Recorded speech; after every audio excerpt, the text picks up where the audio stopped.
Pretty Suited Podcast, where career meets culture. It's your girl, Lauren A., and we are 10 episodes in. Let's just do a round of applause. 10 episodes, 10 episodes. I am so happy about that. I'm actually excited to just keep going. I know 10 episodes seem like a small feat, but it's not, especially for a person who, doesn't really like being in front of the camera, but I really am appreciating, continuing on with the podcast. It's just been great. It's been a ride. I appreciate all of the support that I've been getting so far, the views, the comments, all that good stuff. I've started, an Instagram page for Pretty Suited. I have my website, the blog, prettysuited.com. I also have a Pinterest page, so follow that as well. And let's just keep the ball going. I did want to make a plug though. I posted sometime earlier about the possibility of starting an Amazon AMP radio station on some days, making it a regular thing. I think I'm going to start with one radio show, see how I like it, see how it goes, the flow of it. And then I'll continue on with, maybe a weekly radio show. Cause as you know, I love music. I can't say that enough. That's definitely a part of this whole thing, especially with the tune of the week. But I also want to make it like a regular thing. I have my playlist, my commute playlist that is posted on my YouTube page and my Spotify page that has just a few little new school tunes, for your commute. But I want to make radio shows as well to kind of have different kind of moves. So it could be R&B, it could be pop, it could be, whatever mood that I'm feeling. I make stuff for the demographic of, late 20s to early 40s, where I feel like we have similar things in common as far as our music taste, what we grew up on, and what we like to see and hear. So that's my goal, is to make content for this demographic. So tune in to my AMP radio show. I am so excited to be sharing that with you guys, and y'all could come in and I might have some dialogue with me talking, live and streaming, as well as maybe invite some people onto the show as well to, talk about some stuff that you may be on your mind, what's on your mind. So we'll see about that. I'm thinking I'm going to do it, but just let me know what you think in the comments, and we'll go from there. Okay. Cool. For our 10th episode, I really want to delve into the topic of knowing your time, like knowing when it's your time to step forward, knowing when it's your time to do something new. I think it's important for anybody to know, okay, this is where I move forward and this is where I fall back. You know what I'm saying? Because if you step into something before it's your time, it may not succeed. I know, how many times have you tried to do something and it just wasn't the right time? Try to step into a career role, you try to step into a relationship, whatever it is. Like, it's like, okay, this may not be the right time either because I'm not ready or the situation is not ready for me. And that's a hard pill to swallow.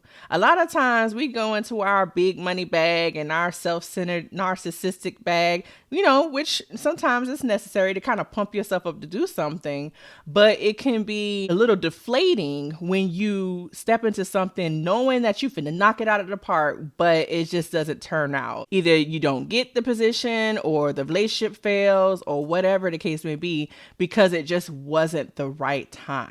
I'm just going to tell a quick story. One time I was going for a job. It was something that I really, really wanted. Like I've said in previous episodes, I have worked in healthcare for a very long time, but I got the chance to be an educator. So they called me in for the interview.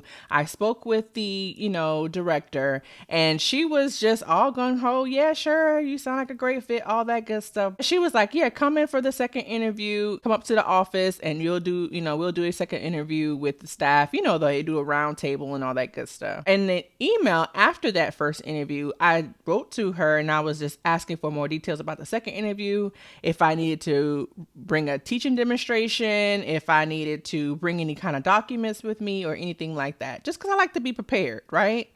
So I show up to the second interview and I think I'm knocking it out of park. I am talking with them.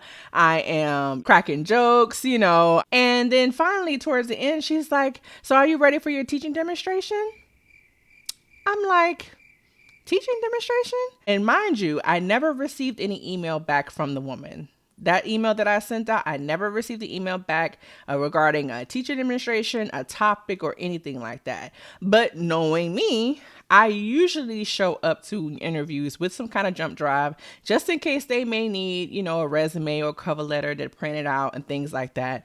And then also, too, I just so happen to have an old PowerPoint presentation that I had from a previous educator role on this jump drive. So I was like, okay, I know she didn't tell me that I needed a teacher demonstration. She didn't get back to me, but I have one on my jump drive just in case, right? Just because if you stay ready, you ain't got to get ready, right? So I give her a jump drive and say, hey, I have something on my thing just in case. Although you didn't get back to me, because I did politely let her know. So I remember I emailed you and I didn't receive a response. She was like, oh yeah, I'm sorry. I was supposed to get you back with you. If you don't have it, that's okay. We'll do it for another day and things like that. So I'm like, no, it's okay. I have one, on my jump drive. I'll give it to you, So I gave her my jump drive to put in her computer so she could project it onto the projector. Guys, what happened, I could not have prepared for, okay? She sticks the jump drive in her laptop, and you know how when you stick a jump drive into a computer, the files pop up, or even just your jump drive name pops up, all that, right? Nothing happened. Mind you, I've had this jump drive for years, okay? Not even a thing. So the other person who was sitting there was like, well, let me try it on my computer. She takes it out, puts it in her computer. Nothing came up on her screen. So I'm like, what is going on? Like, I must have something in my email. Maybe I can email it to you. Like, I'm trying to really do this presentation because I didn't want that to be a notch on me that I didn't have a presentation ready, even though, again, she did not give me any details about any kind of presentation, but whatever, I digress. So I'm like, what is going on? Like, it's just not working. So finally, the director was like, well, it's okay. It's okay. We'll call you in for the third interview and you could do it on the third interview. It's totally okay because I did not get back to you. It's totally fine. So I leave there, although optimistic, but still a little deflated, And I'm like, why didn't this jump drive work? Like, I've never had any problems with it. You know what I'm saying? Like, that was just like a freak thing. So I look at the jump drive, I'm inspecting it. And y'all, when you buy something, like whether it's some shoes or something in a box or a bag, that it normally has like those little packets with the beads in them to kind of keep it fresh or whatever they do, but they have little gel beads that come in a white packet normally. So apparently one of those things burst where I kept my jump drive, and one of the pebbles got stuck in the freaking opening of the jump drive. So that's why it wasn't going in all the way and reading it, because there was a pebble in the back that was preventing it from going in all the way. Like, what the like, what kind of freak accident is that? What kind of freak situation is that? So guys, of course, they did not call me back for that third interview. I'm in the car like, you playing, right, God? You playing. Because there's no way in the world that out of any situation that could ever happen during an interview that I really wanted, a pebble got stuck in the jump drive. So anyways, but in my mind, I'm like, that had to have been divine intervention. And y'all, and no lie, full transparency, 3 to 4 days after my interview, the position for both of the chicks that was in the office was up on Indeed.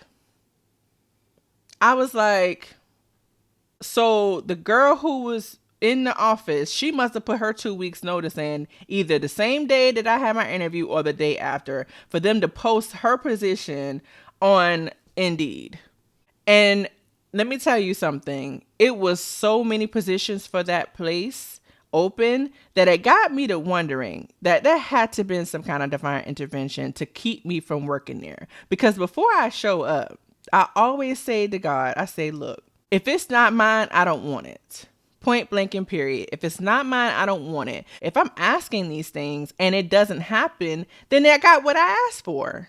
You know what I'm saying? So I wanted to bring up this point because at times you feel like, dang, I should have got that position, or dang, we should have worked out. But it really is, if you are asking for the right things to come your way and something doesn't happen for you, that could be the door closing on a distraction. That could be a door closing on a bad opportunity.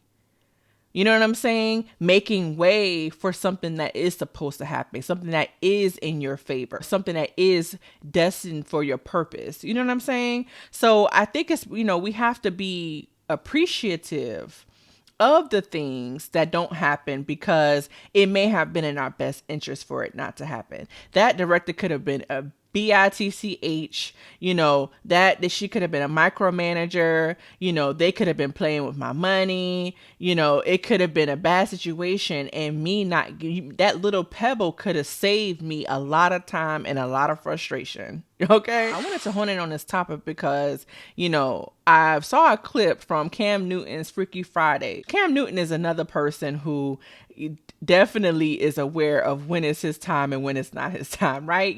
Cam Newton was a famous NFL player on the Carolina Panthers, and he went on a couple of other teams, but he just had so much flair and kind of just a different kind of way of approaching things, as a football player, that it rubbed a lot of people the wrong way.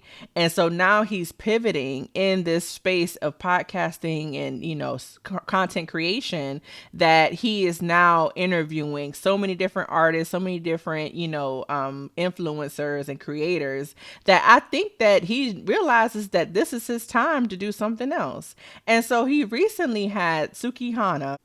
Lord bless her heart. She is such a character. She is a female rapper who, basically it has no filter. Like, if you know Suki's music, if you've heard a song or two from her, that she has no filter. But she surprised me on this episode with Cam, and she described perfectly how I've been feeling lately, especially with that Pebble incident. Check this out. Can you say you have real friends in the industry? No, I don't. But how could you say It's that? politics. I know the game. I know the streets. So, nobody can run one over me because everybody got their time.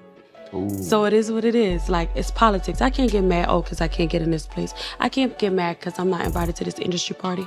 Everybody got their time, and I know my real friend is God. Right. So me and him right here, we know when we gonna get there. Wi-Fi connected. We connected. So, I'm not even really eager to be in places that I'm not invited. Ooh. If I'm not invited, I'm not supposed to be there. I absolutely loved what she said, okay? And I know Suki Hana, she's a character, I know, but don't miss the message because you're looking at the messenger. Sometimes you just can't be mad if something doesn't go your way. We all want things to go our way. Yeah, I wanted to go to that party. Yeah, I wanted to meet this person. You could be in a space where you think that you're ready for it, but you're not. Right? We don't want to think that way. We want to think that we can knock anything out of the park. We want to think that we are all of that, right? Let's think about it in relationship terms. You may be still healing from a past trauma, a childhood trauma. You stepping into a new relationship before you have fully healed from that situation, you're going to carry that baggage into the relationship. So that person who was doing all the right works to try to heal themselves and to love upon you, you're self-sabotaging the situation just because you weren't ready. The relationship could have flourished at the right time, but because, one person or both parties were not ready for it yet, then it just didn't manifest the way it was supposed to. If you guys decide to come back and try again later, then that's cool too. But at that moment, you just were not ready for that. Same thing with a career. If you want to be manager or director or a physician or whatever, you have to go through the right steps in order to get to that leadership role. You can slap the title on anybody and call any Tom, Dick, or Harry the manager. But is he really the manager, though? Does he really know how to manage anything? Does she really know how to be a director? The answer is no, especially if that person hasn't gained much experience in the role. You know what I'm saying? So, for example, you can't jump to the manager of McDonald's if you don't know what it's like to be on the fries.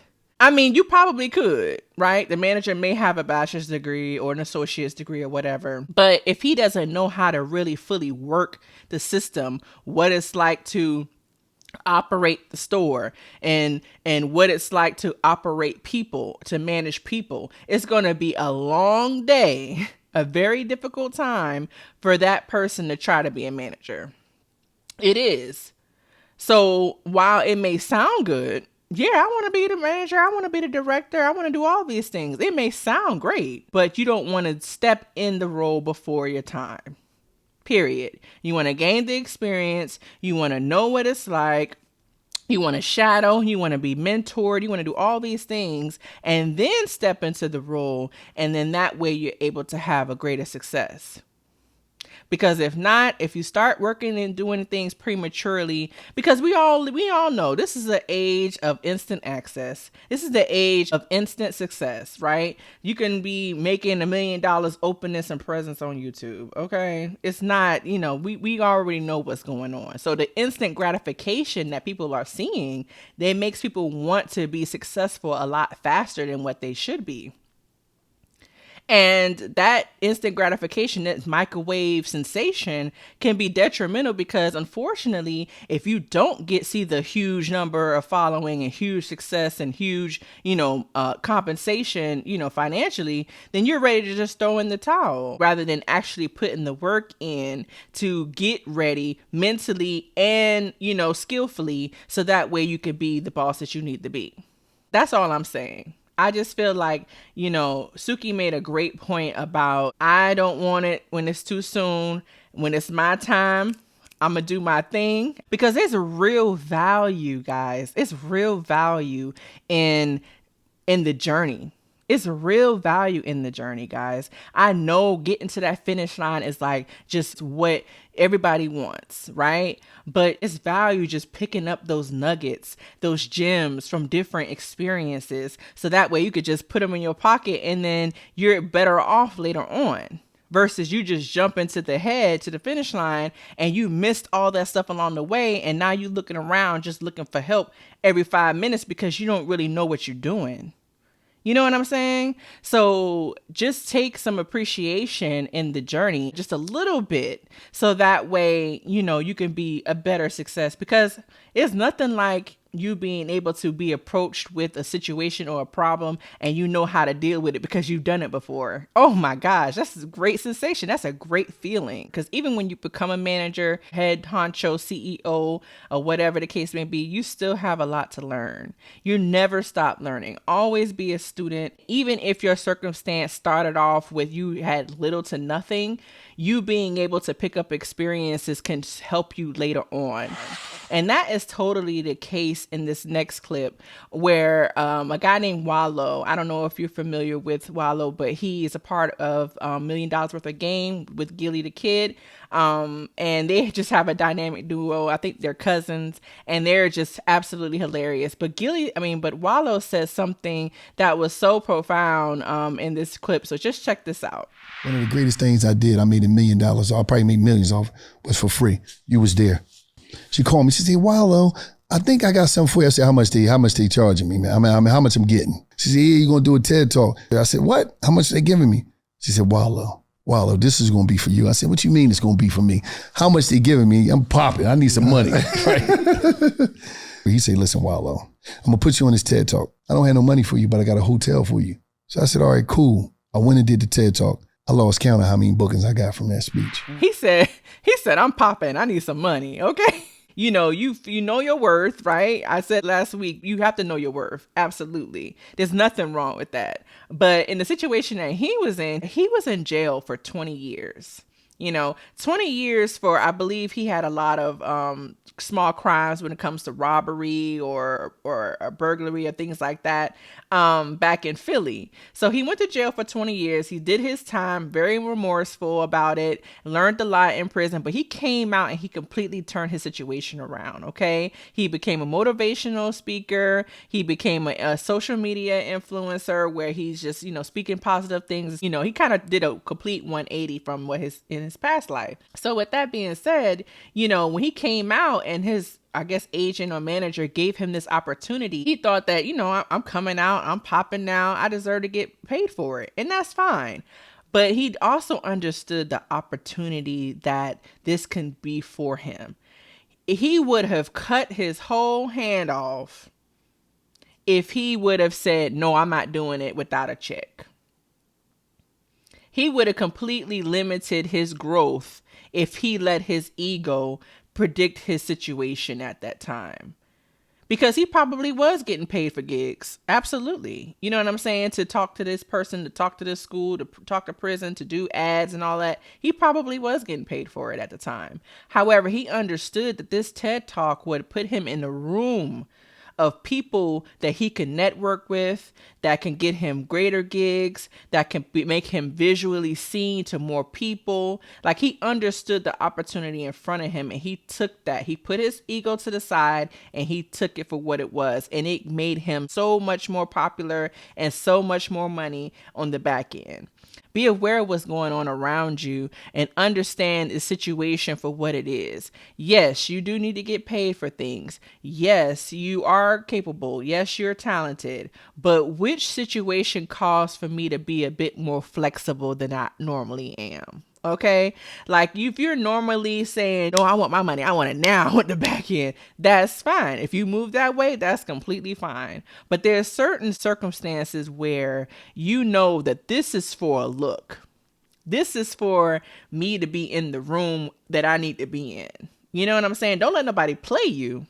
Of course not. Don't let nobody take advantage of you. Of course not. But you have to be mindful of every situation ain't a bag monetarily, but it's a bag in some kind of way.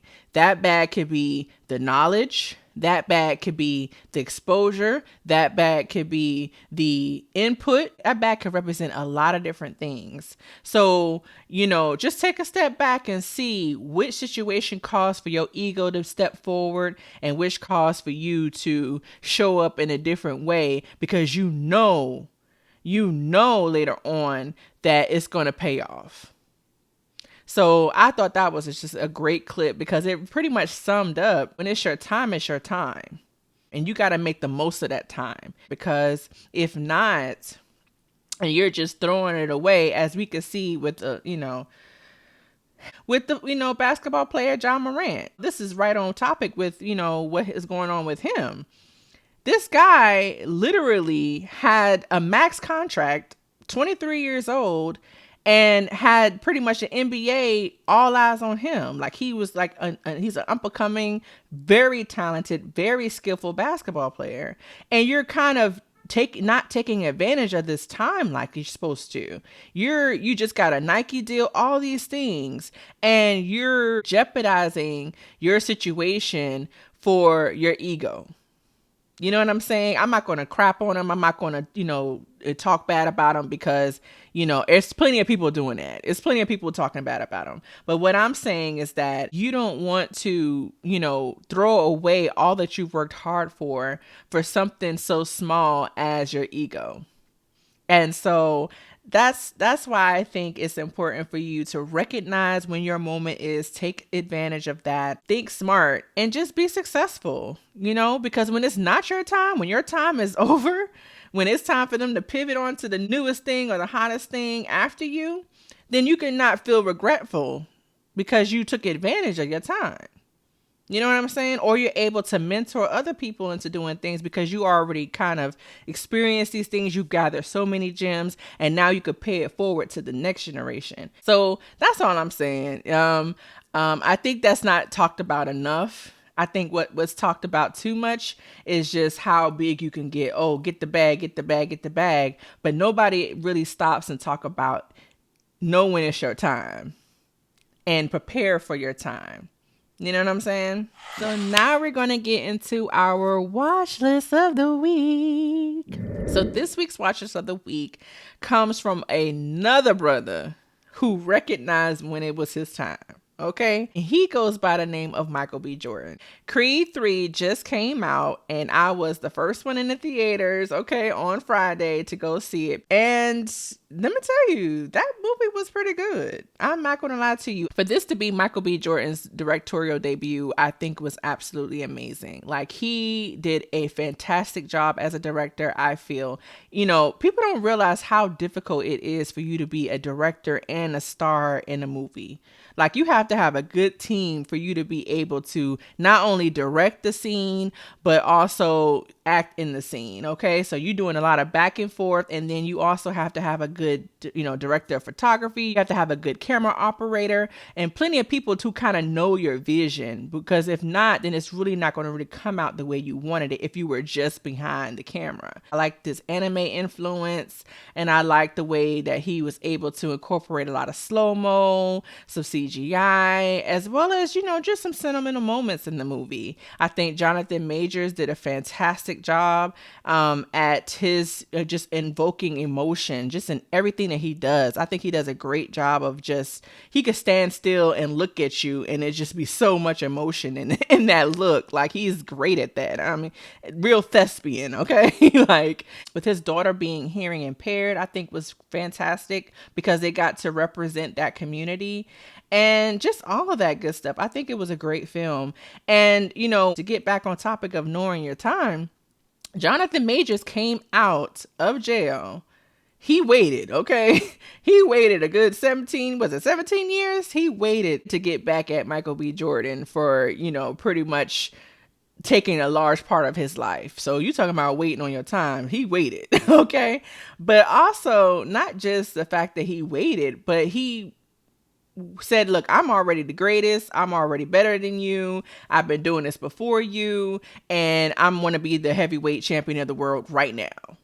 So it's like, okay, sir, I understand you did 20 years, but Michael B. Jordan was like, I'm still that dude, okay? I've been the champion before, and I can still do it. Don't play with it, okay? So that's what I appreciated about that, because, while, yes, he was in jail for 20 years. Yes, he was getting prison swole, all he wanted to, but once you have skill, real training, real, actual life experiences as a boxer, nothing can replace that.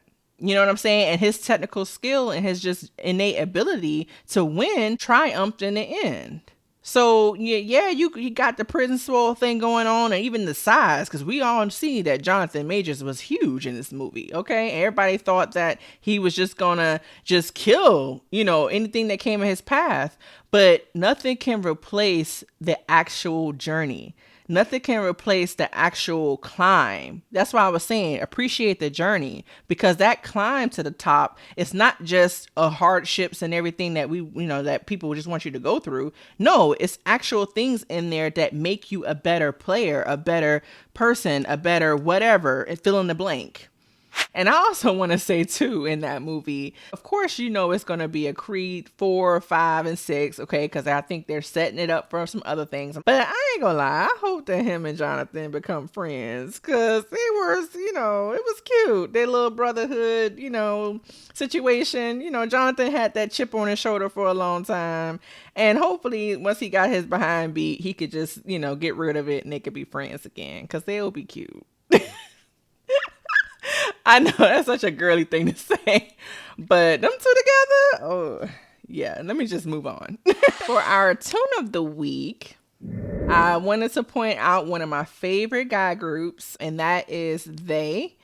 So it's kind of like a him, her, they situation going on, but the group is called They, and they have a song that they just came out with Young Blue called In the Mood. I've been a fan for They for the past year or so now. Once I heard their mixtape called The Amanda Tape, I think it was a mixtape or EP called The Amanda Tape. I put it on my commute playlist, and there's just one of my favorite projects in the past couple years. And so once I heard that tape, I was hooked on them. So when I saw that this song came out this past week, I was like, oh, yep, that's going on the playlist. So I've been playing that. It's very chill, just like most of their songs. It's very Cali, top back, vibey kind of thing. Like I said, this year I'm on a whole different vibe, and I think this goes perfectly with that. You can definitely check it out. It's on DSPs, and it's called In the Mood with Young Blue. So check it out. So that brings us to the end again. So thank you again for tuning in. Make sure you guys like, share, and subscribe, and look out for the AMP radio shows that I'll be doing. Like I said, I'm super excited to share some of my playlists with you guys. Check out the website at prettysuited.com. Engage with the Pinterest as well as the IG. And I'll see you guys again soon. Bye.